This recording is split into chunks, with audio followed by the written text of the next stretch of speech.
Om Swastiastu, baik kembali lagi bersama saya Agus Warbawa. Pada kesempatan kali ini kita akan melanjutkan pembahasan dari video sebelumnya, yaitu video sebelumnya sudah membahas mengenai peluang dan distribusi peluang. Dan untuk video selanjutnya, yaitu video kali ini kita akan membahas mengenai hipotesis dalam statistika pendidikan. Nah, kita mulai dari awalan dulu, yaitu mengenai definisi dari hipotesis. Nah, sebenarnya hipotesis itu dapat kita pahami sebagai jawaban sementara atau dugaan sementara terhadap suatu penelitian. Nah, kenapa disebut sementara? Nah, sementara ini karena kebenarannya itu belum terbukti, sehingga harus diuji dengan data yang kita kumpulkan di lapangan. Nah, secara etimologis, kata hipotesis itu terdiri dari hipo yang artinya sementara dan tesis yang artinya pernyataan. Jadi, hipotesis itu merupakan pernyataan sementara yang masih perlu diuji kebenarannya. Nah, juga menurut Sugiono, tahun 2019, itu hipotesis adalah sebuah jawaban sementara terhadap rumusan masalah penelitian yang sebenarnya masih harus diuji secara empiris. Sedangkan menurut Kerlinger tahun 2000, hipotesis itu adalah pernyataan tentatif mengenai hubungan antar variabel yang dapat diuji. Nah, misalnya, seorang guru itu ingin mengetahui apakah penggunaan video pembelajaran itu dapat meningkatkan nilai siswa. Nah, tentunya hipotesisnya itu adalah penggunaan video itu pembelajaran berpengaruh positif terhadap hasil belajar. Nah, dalam bentuk statistik, simbol statistik ini dapat dituliskan dengan H0. Dan di sini ini dibaca sebagai mu, MU, yang melambangkan rata-rata populasi. Nah, H0, mu 1 sama dengan mu 2, itu artinya rata-rata nilai kedua kelompok itu sama. Ini baca rata-rata kelas eksperimen itu sama dengan rata-rata kelas kontrol. Dan jika terdapat H1 dan mu 1 lebih besar daripada mu 2, itu artinya berarti rata-rata nilai kelompok dengan video itu ternyata lebih tinggi. Nah, dengan kata lain, hipotesis itu berfungsi sebagai panduan dalam penelitian sekaligus sebagai target apa yang ingin kita buktikan dalam penelitian tersebut. Ini adalah terdapat dua hipotesis, yaitu hipotesis nol dan hipotesis alternatif. Jika hipotesis nol ditolak, otomatis itu hipotesis alternatif itu diterima. Dan bagaimana mekanismenya mungkin nanti lebih lanjut akan kita bahas di video berikutnya. Kemudian, kita lanjutkan mengenai ciri hipotesis yang baik. Nah, eh, ciri hipotesis yang baik itu menurut Creswell itu pada tahun 2014, tentunya hipotesis itu dapat diuji secara empiris melalui data, kemudian jelas dan spesifik, tidak menimbulkan suatu tafsir yang ganda, berdasarkan teori atau kajian pustaka yang relevan, serta mengandung variabel penelitian, yaitu variabel bebas, terikat, serta variabel moderator dan sejenisnya. Nah, ini adalah eh, sebuah contoh dari hipotesis penelitian, yaitu hipotesis sederhananya berbentuk kalimat, yaitu penggunaan media pembelajaran berbasis video itu meningkatkan hasil belajar siswa biologi X. Nah, itu masih berbentuk kalimat, itu dinamakan hipotesis sederhana. Nah, sedangkan hipotesis dengan notasi statistik mungkin nanti akan kita bahas lebih lanjut, di mana terdapat dua hipotesis tadi, H0 dan H1, atau biasanya HA, itu hipotesis alternatif. Nah, H0 itu menyatakan bahwa tidak ada perbedaan rata-rata hasil belajar. Sedangkan K1 itu rata-rata hasil belajar siswa itu dengan video ternyata lebih tinggi. Nah, itu dengan notasi statistik.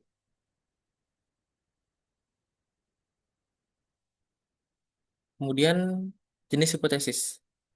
Nah, jenis hipotesis dalam penelitian ini cukup beragam. Pertama ada hipotesis deskriptif yang menyangkut mengenai satu variabel biasanya. Misalnya nih, dugaan rata-rata nilai siswa adalah 70. Nah, tentu yang kedua eh, kita perlu membuat notasi statistik. Misalnya, rata-rata nilai ujian nasional siswa SMA di Bali itu kan 70. Nah, tentunya notasi statistik itu H0 itu sama dengan 70 serta sedangkan A1 itu berbeda dari 70. Nah, begitu cara membacanya. Yang kedua yaitu hipotesis komparatif. Nah, hipotesis komparatif ini adalah hipotesis yang membandingkan dua kelompok atau lebih. Nah, misalnya contohnya itu terdapat perbedaan hasil belajar antara siswa yang menggunakan metode diskusi dan metode ceramah. Tentunya notasi statistiknya itu H0, yaitu rata-rata kelompok satu sama dengan kelompok 2, atau H1-nya yaitu rata-rata kelompok satu itu berbeda dengan kelompok 2. Mungkin misalnya lagi adalah apakah siswa yang belajar dengan metode diskusi itu lebih baik dibanding ceramah. Nah, itu termasuk ke dalam hipotesis komparatif. Yang ketiga yaitu ada hipotesis asosiatif. Hipotesis asosiatif ini melihat hubungan antar variabelnya. Nah, misalnya bisa hubungan antara motivasi belajar dengan prestasi siswa, hasil belajar dengan motivasi belajar dengan hasil belajar. Karena kan motivasi belajar itu pasti akan mempengaruhi hasil belajar.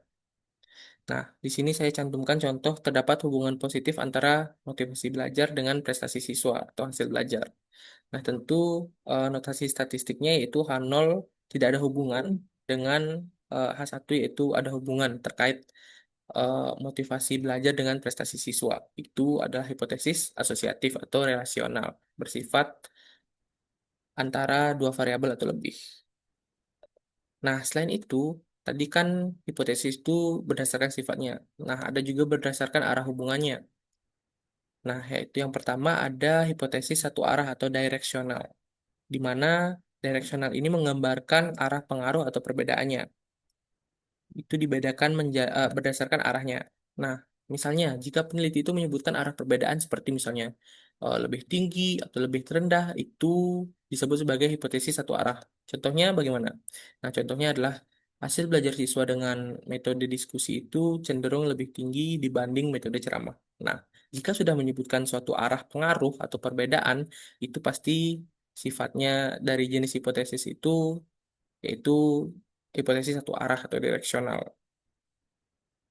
Nah, dengan notasi H0 yaitu mungkin eh, metode diskusi itu lebih rendah dibanding metode ceramah hasil belajarnya, atau H1 yaitu hasil belajar siswa dengan metode diskusi lebih tinggi daripada metode ceramah. Itu adalah hipotesis satu arah. Kemudian hipotesis dua arah. Nah, jika hipotesis dua arah itu atau non-direksional, itu biasanya dia tidak menyatakan atau menentukan arahnya. Misalnya bagaimana? Terdapat perbedaan hasil belajar. Nah, dia hanya menyampaikan bahwa hal tersebut ada perbedaan antara siswa dengan metode diskusi dengan metode PBL misalnya. Nah, notasinya tentu H0 itu eh, rata-rata perlakuan pertama mungkin ada perbedaan dengan H1 yaitu tidak ada perbedaan sama dengan rata-rata kedua itu H0-nya tidak ada perbedaan dan H1-nya itu ada perbedaan karena tidak sama dengan perlakuan keduanya. Nah, misal yang lain adalah terdapat perbedaan antara motivasi belajar dengan metode virtual reality atau dengan dan metode konvensional gitu misalnya. Nah, H0-nya itu pasti dia menyatakan bahwa tidak ada perbedaan dengan terkait hasil belajar siswa yang menggunakan metode virtual reality, em, eh, media virtual reality dengan media konvensional. Sedangkan H1-nya yaitu dia menyatakan ada perbedaan dengan media virtual reality dan media konvensional itu. Kemudian selanjutnya yaitu ya eh, hipotesis statistik. Dalam pengujian statistik itu, semua hipotesis penelitian harus diterjemahkan ke dalam bentuk formal, yaitu hipotesis nol dan hipotesis alternatif atau H1. Nah, H0 ini tentunya menyatakan bahwa tidak ada perbedaan atau hubungan Sementara H1 itu atau HA itu menyatakan sebaliknya, yaitu bahwa ada perbedaan atau hubungannya. Nah, dengan cara inilah peneliti itu menguji apakah dugaan sementara di awal mereka itu dapat diterima atau ditolak. Nah, jika seandainya hipotesis nol ditolak, maka H1 otomatis diterima. Jika H0 diterima, otomatis H1 ditolak. Kemudian dalam penelitian ini, nah ini adalah contohnya. Kita ke contoh terlebih dahulu. Misalnya, seorang peneliti ingin mengetahui apakah penggunaan aplikasi belajar online itu meningkatkan hasil belajar matematika siswa kelas 11. Nah, tentunya hipotesis penelitian dalam bentuk kalimatnya itu bahwa penggunaan aplikasi belajar online itu meningkatkan hasil belajar matematika. Nah, itu jenis hipotesisnya berarti dia meningkatkan hasil belajar. Dia itu satu arah berarti. Entah itu aplikasi belajar online itu ke arah yang positif atau negatif. Nah, maka dari hipotesis penelitian dari kalimat tersebut, kita terjemahkan ke hipotesis statistiknya, di mana H0 itu tidak ada perbedaan nilai rata-rata antara siswa dengan aplikasi dan tanpa aplikasinya. Sedangkan H1 adalah nilai rata-rata siswa dengan aplikasi yang lebih tinggi. Nah, itulah yang disebut dengan hipotesis komparatif dan satu arah. Dia menentukan arah, entah itu lebih tinggi ataupun eh, lebih rendah. Berbeda dengan dua arah, jika dua arah itu dia menyatakan bahwa ada pengaruh atau ada hubungannya atau tidak ada hubungannya. Kemudian, nah ini kita lebih lanjut mengenai perbedaan hipotesis penelitian dan hipotesis statistik. Nah, dalam penelitian kita membedakan dua jenis hipotesis. Ada hipotesis penelitian dan hipotesis statistik. Hipotesis penelitian ini adalah dugaan sementara yang dirumuskan berdasarkan teori dan kerangka berpikirnya. Nah, itu biasanya ditulis dalam bentuk kalimat. Misalnya, eh, metode pembelajaran berbasis proyek itu lebih efektif dibanding metode ceramah. Nah, tetapi hipotesis ini belum bisa diuji secara langsung. Oleh karena itu, ia harus diterjemahkan ke dalam bentuk hipotesis statistiknya. Nah, makanya dinyatakan dengan notasi matematika. Misalnya, H0 sama dengan rata-rata kelompok satu sama dengan kelompok 2. Sedangkan H1 itu menyatakan bahwa rata-rata kelompok satu itu lebih tinggi dari kelompok 2. Nah, dengan kata lain, hipotesis penelitian adalah gagasan awal, sedangkan hipotesis statistik itu adalah bentuk formal yang nantinya akan menuju ke arah pengujian menggunakan alat analisis seperti SPSS, misalnya seperti uji T atau chi-square atau analisis of variance. Kemudian kita ya ini adalah seperti yang saya jelaskan tadi bahwa hipotesis dari perbedaan hipotesis statistik itu dia terbagi menjadi dua, ada hipotesis nol dan hipotesis alternatif atau H1. Nah, contohnya ya tentu untuk belajar metode proyek tidak lebih tinggi daripada metode ceramah itu adalah H0-nya atau tidak ada perbedaan atau tidak ada hubungan. Kemudian H1-nya yaitu terdapat perbedaan atau terdapat hubungan. Nah, jika kita lihat dalam tabel dari segi eh, bentuknya itu hipotesis penelitian itu cenderung naratif dan konseptual, sedangkan hipotesis statistik itu menggunakan matematis dan menggunakan simbol. Nah, bahasanya juga seperti tadi, MU itu adalah rata-ratanya, dan masih banyak lagi notasi statistik yang digunakan itu untuk hipotesis statistik, dan hipotesis penelitian itu dia biasanya sehari-hari. Dapat perbedaan, terdapat pengaruh adalah hipotesis penelitian.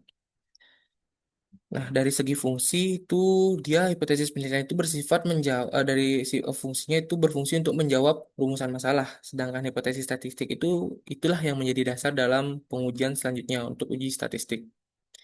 Nah, untuk hipotesis penelitian itu biasanya diuji dengan teori dan analisis data, sedangkan hipotesis statistik itu dia melalui seperti yang tadi saya sampaikan yaitu t-test, chi-square, ANOVA menggunakan SPSS. Nah, contohnya ya ada perbedaan hasil belajar itu jika sudah kalimat berbentuk kalimat seperti itu adalah hipotesis penelitian dan jika sudah bernotasi statistik seperti A0 itu MU1 sama dengan MU2 ataupun MU1 tidak sama dengan MU2 itu berarti masuk ke hipotesis statistik. Ya, ini adalah contohnya, yaitu di mana latihan hipotesis penelitian itu latihan soal online meningkatkan hasil ujian matematika siswa. Hipotesis statistiknya pasti eh, latihan online itu sama dengan tidak ada perbedaan dengan siswa yang tanpa latihan online. Sedangkan hal satunya itu ternyata ada perbedaan, tapi ini dia ke arah satu arah, bahwa nilai siswa dengan latihan online itu lebih tinggi daripada siswa yang tanpa latihan online. Nah, dari sinilah terlihat jelas bahwa hipotesis penelitian itu masih berbentuk kalimat, sedangkan hipotesis statistik itu sudah berbentuk sudah siap diuji dengan data. Kemudian, pemilihan uji statistik dalam pengujian hipotesis ini tentunya sangat ditentukan oleh beberapa faktor, yaitu ada faktor dari jenis data atau skala pengukurannya, jumlah kelompok yang dibandingkan, bentuk hipotesis, asumsi distribusi data, serta tujuan analisis. Nah, kita yang pertama itu akan membahas mengenai jenis data atau skala pengukurannya. Nah, kita sudah membahas sebelumnya mengenai jenis data atau skala pengukuran. Nah, itu dikategorikan menjadi nominal, ordinal, interval, dan rasio. Nah, contohnya adalah eh, pada data nominal itu dia berupa kategori tanpa urutan, misalnya jenis kelamin, agama, itu kan dia tanpa urutan. Jika ordinal itu data kategori dengan tingkatan, peringkat juara kelas, peringkat siswa, kayak gitu. Untuk yang interval itu dia data numerik dengan jarak yang sama, tapi tidak ada nol mutlak. Nah, contohnya seperti apa? Suhu itu adalah interval. Kemudian eh, rasio. Nah, data numerik dengan jarak yang sama dan ada nol mutlak itu ya contohnya berat badan, nilai ujian, itu termasuk ke rasio. Nah, lalu apa implikasinya? Implikasinya itu tentunya di skala data nominal atau ordinal itu dia bisa menggunakan uji statistik non-parametrik seperti chi-square, Mann-Whitney, dan Kruskal-Wallis. Sedangkan dalam interval atau rasio itu dia biasanya menggunakan parametrik, uji parametrik seperti uji T, ANOVA, regresi, jika asumsi terpenuhi. Nah, apa asumsinya? Ya, misalnya seperti data tersebar homogen. Nanti kan kita bahas juga mengenai asumsinya itu. Data tersebar homogen serta normal, berdistribusi normal. Kemudian, dari jumlah kelompok yang dibandingkan. Nah, untuk dua kelompok itu biasanya dia menggunakan uji T, independen berpasangan. Sedangkan lebih dari dua itu dia menggunakan ANOVA one way ataupun dua arah. Nah, misalnya pada uji T itu contohnya seperti peneliti ingin membandingkan nilai matematika siswa IPA dengan IPS. Tentunya itu menggunakan uji T-test independen. Nah, misalnya untuk yang ANOVA itu adalah peneliti ingin membandingkan tiga metode pembelajaran nih, dengan ceramah, dengan proyek, dan dengan diskusi. Nah, itu langsung menggunakan uji ANOVA dengan asumsi-asumsinya nanti. Nah, bentuk hipotesis. Nah, jika hipotesis itu menyatakan arah, itu dia biasanya, nah seperti misalnya lebih tinggi, lebih rendah. Nah, itu dia menggunakan uji satu arah, one tail test. Nah, sedangkan hipotesis yang menyatakan ada perbedaan atau menggunakan uji eh, atau dua arah sifatnya, itu dia menggunakan two tail test. Dia biasanya ada menyatakan entah itu ada perbedaan atau tidak ada perbedaan, itu dia menggunakan two tail test. Nah, ini asumsi distribusi datanya itu. Biasanya uji parametrik itu dia mensyaratkan data mengikuti distribusi normal dan homogen. Tentunya jika syarat ini tidak terpenuhi, eh, penelitian itu seharusnya tidak diulang, tetapi dia bisa menuju ke arah distribusi uji non-parametrik. Nah, misalnya, jika data nilai ujian siswa normal itu dia gunakan uji T, tapi eh, dipastikan juga homogen datanya. Nah, jika data itu normal tetapi tidak homogen, itu bisa menggunakan uji Mann-Whitney. Kemudian tujuan analisis. Nah, adapun dari segi tujuan analisis itu yaitu misalnya kita akan menguji perbedaan rata-rata. Nah, itu bisa menggunakan uji T, ANOVA, Mann-Whitney. Misalnya perbedaan rata-rata hasil ujian siswa bahasa Indonesia eh, MIPA dengan IPS gitu misalnya. Itu kita bisa lakukan dengan uji T, analisis of varian dan Mann-Whitney ataupun Mann-Whitney. Kemudian ada menguji hubungan korelasi. Itu biasanya tidak atau adanya hubungan itu kita gunakan person atau Spearman. Misalnya untuk mengetahui bahwa media pembelajaran eh, media pembelajaran ini media pembelajaran yang virtual reality itu ternyata memiliki hubungan dalam meningkatkan hasil belajar siswa seperti itu.